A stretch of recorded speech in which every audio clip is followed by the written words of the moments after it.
When you think of the Griffin family, it's pretty obvious that Meg is the ultimate punching bag. Hey, Meg, you got something on your shirt.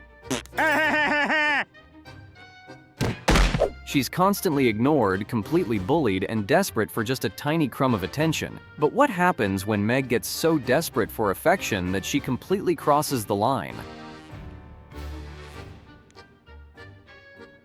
Chris?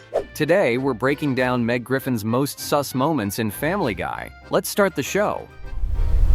Kicking off our sus list with Season 4, Episode 19, Brian Sings and Swings. Have you ever been so desperate to fit in that you completely faked your romantic preferences? Well, Meg did. And she takes it so far that Lois literally has to step in and show her how it's actually done. Let's break it down. It all starts when Meg gets paired up with a girl named Sarah for a school lab project. Sarah is super friendly and invites Meg to join her after-school club. Naturally, Neil Goldman has to ruin the moment by pointing out the club's poster, revealing that it's actually the Lesbian Alliance Club. All those years of you rejecting me finally make sense. What do you mean?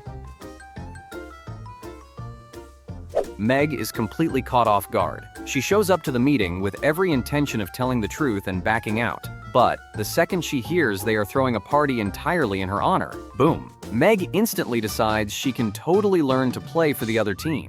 You didn't let me finish. I'm not a lesbian.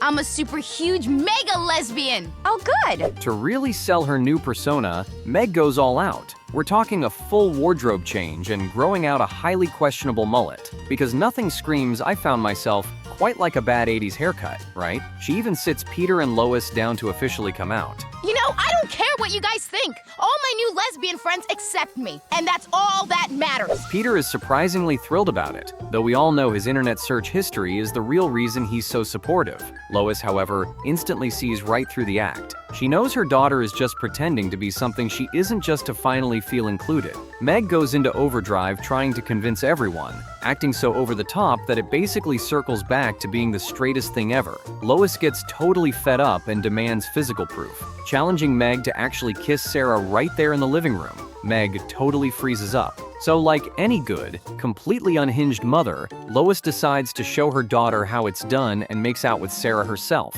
Yeah, not a weird family dynamic at all. Realizing the charade has gone way too far, Meg finally goes over to Sarah's house to come clean. Sarah seems to think they are about to get intimate, but Meg drops the truth bomb. She confesses that she only lied because she finally found a community that accepted her. Sarah is understandably super disappointed, but she isn't the only one. Quagmire suddenly steps out of Sarah's closet, complaining about how awful the whole situation turned out. Classic Quagmire, always lurking exactly where he shouldn't be. Next up is Season 4, Episode 23, Deep Throats. What happens when a high school internship turns into a top-secret political scandal? Well, Meg somehow ends up secretly dating the actual mayor of Quahog, and Brian is forced to play investigative journalist to bust them. Let's dive in. The whole crazy situation starts when Meg lands a super prestigious internship at City Hall working for Mayor Adam West. At first, it just seems like she's doing normal grunt work. Congratulations, you're hired. Your first job is to go down to the corner and tell that hobo I admire his spirit. But things take a turn when Brian marches into the office, furious about a ridiculous $400 parking ticket. Brian accuses the mayor of being totally corrupt and shady, but Meg is instantly defensive, claiming Mayor West is an absolute saint. Spoiler alert, he's definitely not. Determined to expose the mayor, Brian and Stewie meet up in a dark parking garage with a mysterious informant. And because this is Family Guy, the deep-throat informant is literally Kermit the Frog. Mayor West hasn't slept at home for 3 nights. Kermit the Frog?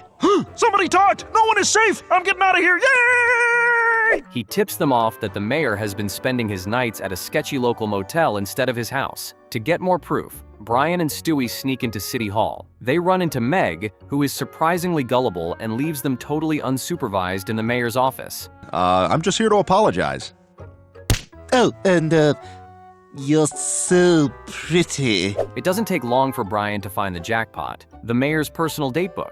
Following the clues, the duo tracks Mayor West to the motel, fully expecting to catch him doing something highly illegal. But what they actually see is way more shocking. The person the mayor is secretly meeting up with is Meg. Yeah, talk about a highly questionable age gap. Dating a teenage intern is definitely a career-ending move. What a story. This is the perfect scandal to take him down. All we need is taped evidence. Brian manages to snag some audio recordings of their meetup. Oh, Mayor West, I feel exactly the same way. Oh, please, please call me Mayor Chapstick. Later, he ambushes Meg outside her house with the evidence, warning her that he's taking the story straight to the press. But Meg refuses to back down, claiming that she and Adam are totally in love. Oh, Meg, please raise your standards. During their next romantic date, which consists of sitting on a motel bed watching cartoons, Meg tells Mayor West about Brian's plan. Surprisingly, West actually does the right thing for once. He realizes that this scandal would completely ruin Meg's life, so he decides he'll take the entire fall to protect her future. Honestly, for a guy who is known for being completely unhinged, this is surprisingly chivalrous. When Brian sees that West actually cares about her, his guilt kicks in and he decides to scrap the story. Meg gets her heart broken, but hey, at least she avoided a massive citywide scandal.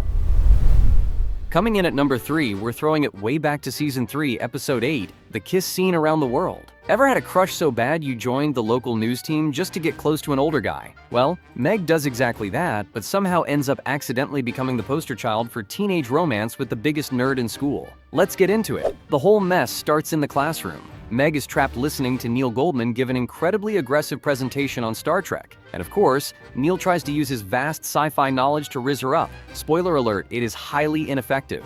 Any questions, Meg? No, leave me alone. Suddenly, the class gets distracted by breaking news. A local teacher is getting arrested, and the anchor covering the story is none other than Channel 5's Tom Tucker. The hair, the suit, that glorious mustache. Meg is instantly smitten. She even starts having some highly questionable daydreams about making out with him right at the anchor desk. Hurry up, Mr. Tucker. I'm coming.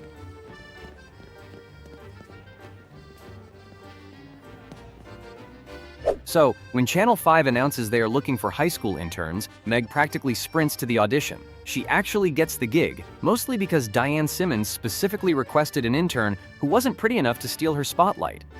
Workplace toxicity at its finest. But Meg's victory lap is cut short when she finds out her intern partner is, you guessed it, Neil Goldman. Stay away from me, Neil. Just because we're working together does not mean I have to like you. Give it to me. What's that?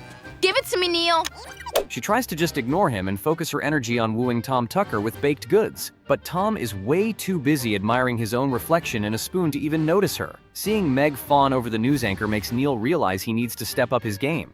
I added a little something to your coffee that I don't think you're gonna like. Then, the interns get their first major assignment. There's a guy on the roof of City Hall taking potshots at TV personalities. Naturally, they send the unpaid high schoolers up in the news chopper to investigate. But the helicopter takes fire, the pilot straight up abandons them, and Meg and Neil are left stranded on the roof with a shooter. Believing these are her final moments on Earth, Meg is devastated that she's going to meet her maker without ever having her first kiss. Taking his chance, Neil swoops in, and the two share a surprisingly passionate moment right there on the rooftop. Luckily, the shooter gets taken down by a legendary TV broadcaster.